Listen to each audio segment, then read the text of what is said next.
يا من رخاب الزمن انتهى خلاص. احنا في مارس عام 2026 وموسى حسين كانتي وصل لنقطة الصفر خلف الكواليس. هل فعلا الإدارة حتفرط في جوهرة الفريق بسبب فوارق مالية؟ مبروك، اليوم وصلنا 10,000 محب للزعيم المريخ في صفحتنا المتواضعة، لكن الفرحة ناقصة. بحكي لكم اليوم ما خلف الكواليس. عقد كانتي بينتهي رسميا الشهر ده.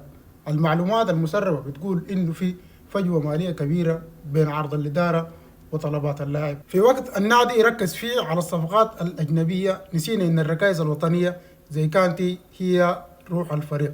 السقوط الإعلامي حاليا خلف مفاوضات معقدة جدا، والجمهور خايف من سيناريوهات الرحيل المفاجئ.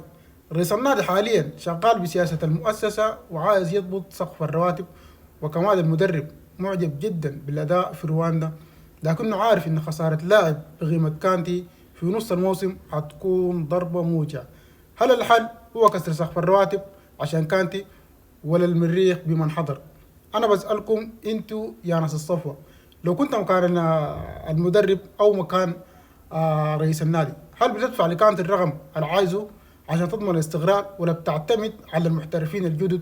ورونا رأيكم في التعليقات تحت، وما تنسوا إن إحنا عندي رحلة بتاع 60,000 دقيقة عشان لتحقيق الربح، عشان بعدين حتكون في جوائز بفضل دعمكم. شير للفيديو وخلي الصوت يصل لجمهور الصفوة.